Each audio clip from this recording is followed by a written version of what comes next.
25वां स्वामी के परम भक्तगण। ओम श्री स्वामी समर्थाय नमः। ओम श्री सद्गुरुभ्यो नमः। ओम श्री दत्तस्वरूपाय नमः। ओम श्री भक्तवत्सलाय नमः। श्री स्वामी लीला वर्णन जो लिखा है, पिछले अध्यायों में जो भी सुना है, उस लीला के साक्षी जो भक्त हैं, उनमें से प्रमुख भक्तों का वर्णन जरूरी है। श्री स्वामी समर्थ भक्त वत्सल थे। हमेशा वे भक्तों के साथ ही रहते थे। जहाँ स्वामी रहते वहाँ भक्त भी थे। जहाँ भक्त रहते वहाँ स्वामी रहते थे। भक्त रक्षण के लिए स्वामी अवतार हुआ था। भक्तों को राहत देना उनका मकसद था। कोई भक्त उनके पास आता था, वो कुछ ना कुछ पाकर जाता था। स्वामी का निवास था भक्त के घर में। चोलप्पा नामक भक्त था अक्कलकोट में। साधु संतों को ले जाता था घर में। सेवा भाव था हमेशा उसके मन में। स्वामी समर्थ जब प्रकट हुए थे, चोलप्पा का घर वे पूछ रहे थे। उसके ही घर में रहूंगा कहते थे, लेकिन घर वाले खुश नहीं थे।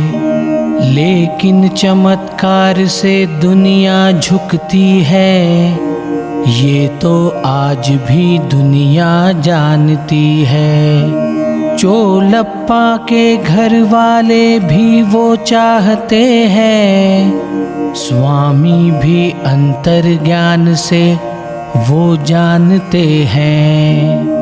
चोलप्पा के घर में एक कुआं था, लेकिन उसमें पानी बिल्कुल ना था। स्वामी ने फिर चमत्कार दिखाया था। कुआं फिर पानी से भर गया था। ऐसे कई चमत्कार किए वहाँ स्वामी ने। मन्नतें जो भी मांगी उनके भक्तों ने। अंतर्ज्ञान से जान ली स्वामी ने। निराश नहीं किया किसी को उन्होंने। एक दिन चोलप्पा एक गड्ढा खोद रहा था। स्वामी ने उसको उसका कारण पूछा था। चोलप्पा ने फिर उसका जवाब दिया था। आपकी समाधि के लिए गड्ढा खोद रहा था। पहले मैं तुझे ही इस गड्ढे में डालूंगा। तेरी मौत के बाद ही मैं जाऊंगा। मेरी समाधि तेरे घर में ही बनाऊंगा। मेरा वचन ये खाली ना जाएगा। कुछ दिन बाद चोलप्पा का देहांत हो गया। देहांत के पहले स्वामी ने उसका हिसाब कर दिया। 125 रुपयों का बकाया चुकता कर दिया। चोलप्पा के जाने से उनका दिल दुखी हो गया। बहुत सेवा की उसने स्वामी की, लेकिन मर्जी ना संभाल पाया उनकी। चिंता हमेशा की उसने धन की, लीला वो समझ ना पाया स्वामी की। बालप्पा भी भक्त प्रिय था स्वामी का, त्याग करके अपने धन दौलत का। सेवक बन गया था वो स्वामी का, सच्चा सेवक बन गया उनका। बालप्पा पर स्वामी की मर्जी थी, रुद्राक्ष माला उपहार में दी थी। मठ स्थापना की उसे आज्ञा की थी, जन्म भर स्वामी सेवा उसने की थी।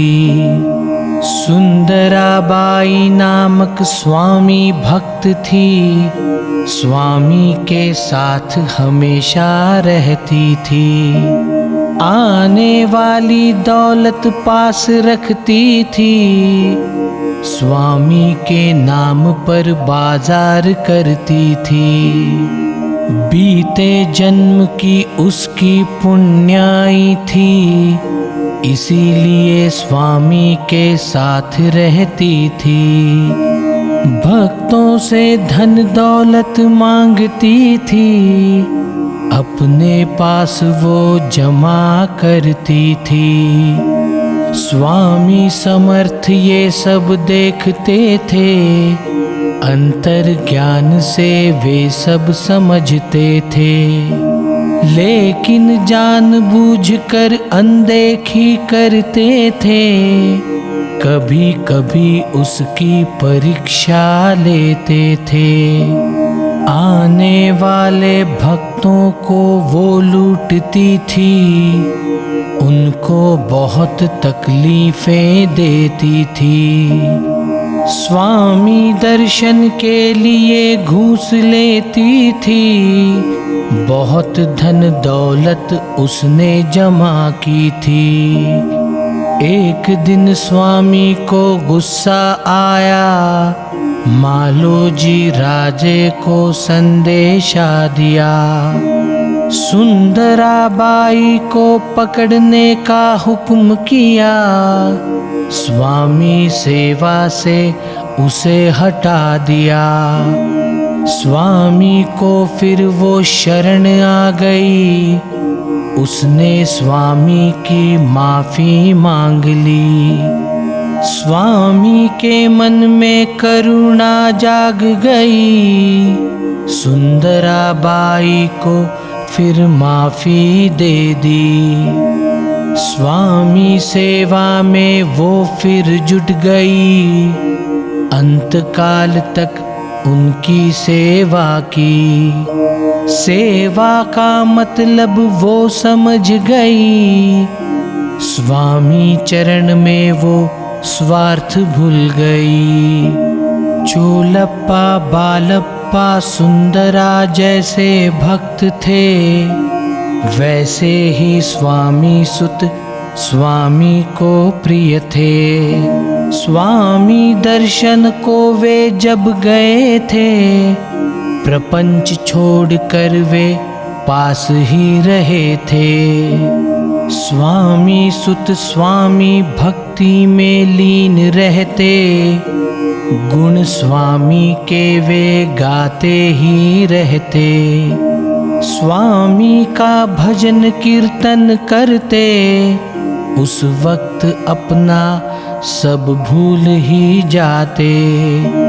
एक बार वे स्वामी भजन गा रहे थे, अपने पैर में चप्पल भी पहने हुए थे। भजन में मगन होकर नाच रहे थे, सारे भक्त वो दृश्य देख रहे थे। स्वामी भजन वो भी चप्पल पहन के, ध्यान में आया कुछ भक्तों के। लेकिन थे वे सामने स्वामी के, दुश्मन बन गए वे उनकी जान के। भक्त लगे स्वामी सुत को मारने, क्योंकि नाच रहे थे चप्पल पहने। कुछ ना किया फिर भी स्वामी ने, स्वामी सुत गए फिर घर अपने। स्वामी ने उनको कई बार बुलाया, भक्त उनका वो नहीं आया। चरण पादुका जो स्वामी से लाया, उसी को पूजा के लिए संस्थापित किया। स्वामी ने बुलाकर भी वो आया ना था, स्वामी को फिर बहुत गुस्सा आया था। अंतकाल उसका समीप आया था, लेकिन स्वामी से ना मिल पाया था। उसके जाने से स्वामी दुखी हो गए, घर वाले उसके स्वामी के पास आए। क्यों हुआ ऐसा हमें समझाए, स्वामी को सुनकर वे समझ गए। स्वामी लीला को लिखने वाले, उन भक्तों को भी हम जान ले। वामन राव वैद्य बड़ौदा वाले, वैसे ही गोपाल राव चिपळूण वाले। श्री गुरु लीलामृत ग्रंथ जो लिखा है, वो वामन राव वैद्य भक्त ने लिखा है। वो ग्रंथ स्वामी कृपा से ही लिखा है, श्रद्धा से वो भक्त आज भी पढ़ रहे हैं। श्री गुरु लीलामृत ग्रंथ जो भी पढ़ेगा, स्वामी कृपा का अधिकारी होगा। जीवन उसका सफल होगा, स्वामी को भी वो प्रिय होगा। गोपाल राव केळकर स्वामी भक्त थे, स्वामी लीला वे जानते भी थे। लीला स्वामी की देखते भी थे, और स्वामी को वे समझते थे। स्वामी लीला जो उन्होंने देखी थी, जो भी लीला उन्होंने सुनी थी, स्वामी कृपा से वो लिखनी ही थी। वो तो स्वामी की ही इच्छा थी। बखर नाम से वो ग्रंथ भक्त जानते हैं, सरल सुंदर भाषा में वो लिखा गया है। हर स्वामी भक्त ने वो पढ़ना ही है, स्वामी कृपा का वो भी अधिकारी है। स्वामी समर्थ भक्त वत्सल थे, जहाँ जाते वहाँ भक्त जोड़ते थे।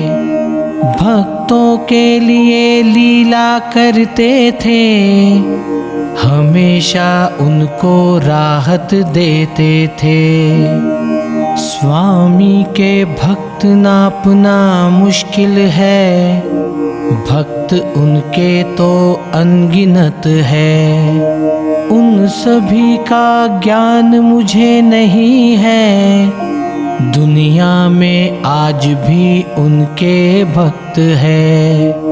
स्वामी ने अनगिनत भक्त बनाए, कोई पास रह गए, कोई भाग गए। जो भी स्वामी को समझ गए, वे तो हमेशा के लिए उनके हो गए।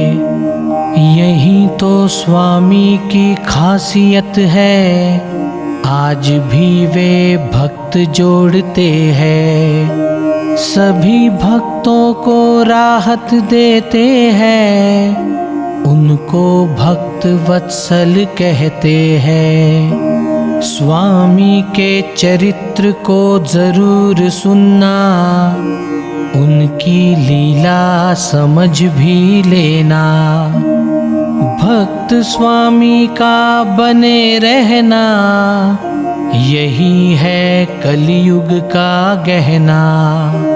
इस अध्याय का यही मकसद है, स्वामी भक्तों के दीवाने हैं।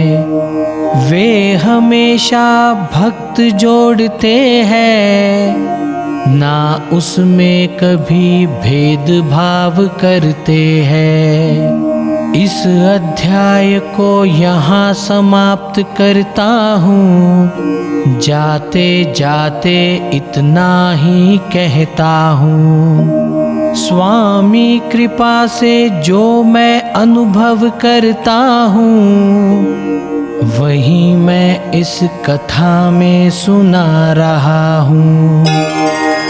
अनंत कोटि ब्रह्मांड नायक, भक्तवत्सल, भक्ताभिमानी, राजाधिराज योगीराज परब्रह्म, अक्कलकोट निवासी श्री स्वामी समर्थ महाराज की जय।